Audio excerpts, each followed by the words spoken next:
काल अमय खोपकर मीडियासमोर आले आणि त्यांनी रडायची नाटकं सुरू केली। का तर बाबा रे, आता एरे एरे पैसा पार्ट 3 त्यांचा जो चित्रपट आहे ते स्वतः निर्माते आहेत आणि हा चित्रपट चालावा, कारण पहिल्या आठवड्यात चित्रपट चांगला चालला आणि त्याच्यानंतर दुसऱ्या आठवड्यामध्ये चित्रपटाला स्क्रीन किती, फक्त 2 मुंबईमध्ये।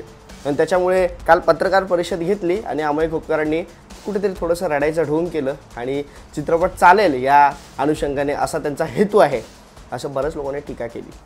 माझी खरंच आजचा हा व्हिडिओ मला बनवण्याची काही गरज नव्हती, पण कालचा अमय सरांचं जे मी मनातून पाहिलेल्या सगळ्या त्या गोष्टी आहेत ना, त्यामुळे वाटलं आज व्हिडिओ बनवावा। ही सत्य परिस्थिती काय आहे ना चित्रपट सृष्टीतली, आणि हे आपले मराठी कलाकार जे आपण बोलतो आपले आहेत, पण हे खरंच आपले आहेत का? पण आता सुरुवातीला विषय आहे तो एरे एरे पैसा भाग 3 आणि अमय खोपकर साहेबांचा कालचा जो स्टंट पण आहे, हे असं जे काही लोक बोलतात ना, मला त्यांना सरळ उत्तर द्यायचं आहे। बघा कसं आहे ना, जो माणूस जो बाकीच्यांच्या चित्रपटासाठी लढला, याला स्क्रीन मिळावं म्हणून स्वतः अंगावर केसेस घेतल्या, अशा माणसाचा चित्रपट जेव्हा प्रदर्शित होतो तेव्हा काय होतं, तो फक्त एक हप्ता चालतो आणि त्याच्यानंतर तो चालत असून देखील मल्टिप्लेक्समधून तो खाली उतरवला जातो। आणि या मुंबईमधून मनसेचा चित्रपट, म्हणजे आपण मनसेचा बोलू शकतो कारण आपल्या मनसेच्या पदाधिकाऱ्यांचा तो चित्रपट आहे, तो चित्रपट त्याला फक्त 2 स्क्रीन मिळतात दुसऱ्या आठवड्यामध्ये। आणि बाकी हा जो कुठला हिंदी चित्रपट आहे सय्यारा, त्याला किती स्क्रीन मिळालेत माहिती आहे का? 408 स्क्रीन मिळालेत। मी सकाळीच पाहिलं, गेल्या आठवड्यात जेव्हा मी हा चित्रपट पाहिला तेव्हा मला सहज तिकीट मिळाली, पण आत्ता माझ्या आईला घेऊन जायचं म्हणून मी विचार केला, ह्या चित्रपटाचं बघतोय तर स्क्रीनच नाही आहेत। जिथे गोरेगाव ईस्टला आमच्या इथे स्क्रीन आहे, पण तिकडे लांब पडतं आम्हाला गोरेगाव ईस्टला जायला, म्हणून इथं बघतोय तर स्क्रीनच नाही टोपीवाल्याला। पण मला असं वाटलं होतं नाही, अमय खोपकरांचा चित्रपट आहे, मनसेचा आहे, उतरवणार नाही, पण उतरवला तरी पण लाज या गोष्टीची वाटली की एरे एरे पैसा भाग 3 म्हणजे पहिला हिट, दुसरा हिट, तिसरा येतोय, तो पण सुपरहिट होता होता त्यांनी थांबवला आणि त्यांनी फक्त 2 स्क्रीन दिल्या, 2 थिएटरमध्ये फक्त। आणि हा सय्यारा जो आहे तो 47 का 48 थिएटरमध्ये चालतोय आणि त्याला 408 स्क्रीन मिळतात या महाराष्ट्रामध्ये। म्हणजे या महाराष्ट्रामध्ये मराठीला कसं डावललं जाते, या मुंबईमध्ये आत्ता आपल्याला समजतंय, या मुंबईमध्ये मराठीची काय गळचेपी होते आणि काय अवस्था आहे ना, ही फक्त भाषा आणि या सगळ्या गोष्टीवरून नाही। हे जे बोलतात ना काही लोक, ही भाषा नाही बोलली तर काय होतं, काय भोकं पडतात का, किंवा काय नाही होत, भाषा कधी संपत नाही, त्यांना मला हे सांगणं आहे, हे जे आहेत ना, हे भाषा संपण्याचंच पहिलं पाऊल आहे। हे जर का आपलेच मराठी लोक हे सय्यारासारखे पिक्चर बघायला जाणार असतील आणि आपले एरे एरे पैसासारखे हे चित्रपट पाहणार नसतील, तर आपण काय म्हणून तोंड दाखवायचं मराठी म्हणून? हे अमय खोपकर आणि हे मनसेचे पदाधिकारी ह्यांनी स्वतः दुसऱ्यांच्या चित्रपटासाठी मराठी चित्रपट सृष्टी टिकावी म्हणून, मराठी चित्रपट टिकावे म्हणून, बाकीच्या चित्रपटांना थिएटर मिळालं म्हणून स्वतःवर केसेस घेतल्या। आज त्यांच्या चित्रपटाची ही परिस्थिती आहे। काल मला वाईट या गोष्टीचं वाटलं, ते स्वतः काय बोलले माहिती आहे, माझ्याच चित्रपटासाठी मी आंदोलन करणार नाही, आणि बरोबरच आहे, ते योग्यच वाटत नाही, पण मला असं वाटतं मनसेने याबद्दल आंदोलन केलंच पाहिजे आणि या मल्टिप्लेक्सला जबाब विचारलाच पाहिजे। हे सरकारमधले लोक काय उत्तर देतात, हे नितेश राणे त्यांनी काय उत्तर दिलं, ह्यांनी सरकारला भेट द्यावी आणि सरकार मग त्यांच्या योग्य तो निर्णय काय, त्यांना जो जिथे थिएटर पाहिजे तिथे आम्ही करून देऊ। अरे पण ही अवस्था, ही वेळ आमच्यावर काय येते मराठी चित्रपटसृष्टीवर, की सरकारला आम्हाला भेटायला जावं लागते, सरकारने स्वतः आमच्यासाठी मदतीला यायला नको का, ही अपेक्षा आम्ही करायची, की सरकार दरबारी आम्ही जायची ही अपेक्षा आम्ही करायची? खंत वाटते ना कुठेतरी। आणि एकनाथ शिंदे यांच्याबद्दल खरंच मी आता कधी मला असं वाटायचं, पण आता कुठेतरी याबद्दल मी त्यांना आहे ना मानतो।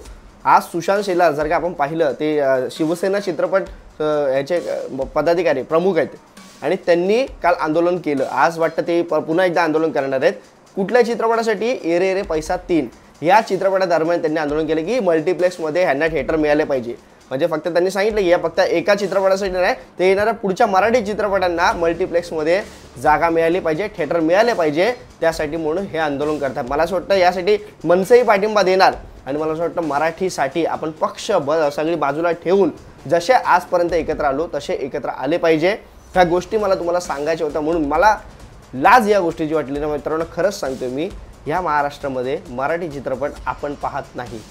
मी खरंच सांगतो मित्रांनो, भरपूर जण हे सय्यारा चित्रपट पाहायला गेलेत, पण एरे एरे पैसा चित्रपट पाहायला गेलेले नाहीत। हा चित्रपट जर का वाईट असेल ना तर मित्रांनो मी तुम्हाला सांगतो की पाहू नका, पण हा चित्रपट मी स्वतः पाहिलेला आहे। ज्या पैशात आपण हा चित्रपट पाहतो तेवढे पैसे तरी आपले वसूल होतात। आणि दुसरी गोष्ट, एंटरटेनमेंट आणि कौटुंबिक चित्रपट आहे, त्याच्यामुळे आपण कुठेही असं बोलू शकत नाही की काय हा चित्रपट काढलाय। चित्रपट अत्यंत दर्जेदार आहे म्हणून त्याचा भाग 3 येतोय। कुठल्याही चित्रपटाचा भाग 3 येत नाही मराठीमध्ये तरी, आणि तरी मराठीमध्ये भाग 3 येतोय म्हणजे ही मोठी गोष्ट आहे. त्याला आपण खरं पाठिंबा दिला पाहिजे. पण आपल्यासारखे काही मराठी भैये आहेत ना, जे मराठी पिक्चर सोडून सय्याला बघायला जातात ना, ह्यांच्या सय्याला ना जाऊन द्या. आता बोललो असतो आपण प्रथम पहिला मराठी चित्रपटांना प्राधान्य दिलं पाहिजे. तुम्ही काही करा, जर का तुमची मराठी भाषा नाही टिकली तर तुमचा चित्रपट संस्कृती ह्या सगळ्या गोष्टी बंद पडणार. ही चित्रपटसृष्टी ज्यांनी सुरू केली ते दादासाहेब फाळके, त्यांची चित्रपट मराठी सृष्टी ही जी पहिली चित्रपटसृष्टी सुरू होणार ती मराठी चित्रपटसृष्टी, आणि तीच चित्रपटसृष्टी जर का अशी बंद पडणार असेल, त्याला जर का महाराष्ट्रामध्ये डावललं जाणार असेल, फक्त पहिल्या आठवड्यात चित्रपट चालवून काही स्क्रीन हातावर बोटावर मोजण्या इतक्या देऊन दुसऱ्या आठवड्यामध्ये काढून टाकणार असतील आणि फक्त 2 स्क्रीन देणार असतील, मला असं वाटतं त्याच रेसमध्ये हा सय्यारा पण रिलीज झाला ना, पण तो आज 408 स्क्रीन घेतोय या महाराष्ट्रामध्ये, या मुंबईमध्ये. आणि दुसरी गोष्ट, एका तर थिएटरमध्ये मी पाहिलं चक्क 23 चित्रपट लागले एका दिवशी. काय गोष्ट आहे. मला असं वाटतं ह्यासाठी आपण मराठी लोकांनी एकत्र आलं पाहिजे. या गोष्टीबद्दल आपण स्वतः विचारलं पाहिजे स्वतःला की आपण हिंदी बघतोय तर आपल्याला मराठी का नाही प्रिफर वाटत, आपल्याला का नाही वाटत की आपण मराठी चित्रपट पाहावे, आपण त्यांना पुढे घेऊन जावे. आणि दुसरी महत्त्वाची गोष्ट, मला या मराठी कलाकारांबद्दल पण काही बोलायचं आहे. हे आता जे हिंदी सक्तीच्या विरोधात काही जण उभे नव्हती आणि जी उभी होती त्यांचा हा चित्रपट जो होता एरे एरे पैसा, म्हणजे सिद्धार्थ जाधव पण त्याविषयी आले होते, भरत जाधव त्याविषयी आले होते, मी तुम्हाला सांगतो तेजस्विनी पंडित, ह्या आपल्या तो 5 तारखेला विजय मेळावा होता तेव्हा ते आपल्यासोबत होते. आज आपण त्यांचा चित्रपट पाहायला जायचं नाही का? जर आपण हा एरे एरे पैसा 3 हा चित्रपट पाहिला नसेल तर मला असं वाटतं त्यांनी आपल्याला पाठिंबा दिला, पण आज आपण त्यांना पाठिंबा देत नाही. मी तुम्हाला आधीच सांगितलं होतं, राजसाहेबांनी पण सांगितलं होतं, जे आपल्या हिंदी सक्तीच्या विरोधात आपल्याला पाठिंबा देतील त्या कलाकारांना आपण पाठिंबा देणे गरजेचं आहे. बाकीच्या कलाकारांबद्दल मी बोलणारच आहे. काही आहेत मराठी कलाकार जे स्वतः कसे आहेत ना, त्यांना काय झाटाची फाटा नसते, पण तरी अशा ॲटिट्यूड असतो ना त्यांचा की हवेत एकदम असतात. आणि आज खरंच खंत वाटली म्हणून हा व्हिडिओ मी बनवला मित्रांनो, की मराठी चित्रपटाला महाराष्ट्रामध्ये फक्त 2 स्क्रीन मिळतात आणि या सय्यारा का भैयारा या चित्रपटाला 408 स्क्रीन मिळतात. खेद आहे कुठेतरी. मला असं वाटतं हे अमय खुपकर सरांवर जी टीका केली, मला असं वाटतं त्यांनी आजपर्यंत आपल्यासाठी उभे राहिलेत, आज आपण त्यांच्या मागे उभं राहायचं आहे. प्रत्येकाने हा चित्रपट पाहावा हीच मी विनंती करतो, हात जोडून आपल्यासमोर विनंती करतो. आणि मला माहिती आहे हा व्हिडिओ माझा जास्तीत जास्त लोकांपर्यंत पोहोचणार नाही, पण माझा 100 लोकांपर्यंत जरी हा व्हिडिओ पोहोचला तरी पण मला हेच सांगायचं आहे. एवढंच बोलतो, तुर्तास थांबतो. जय हिंद, जय महाराष्ट्र.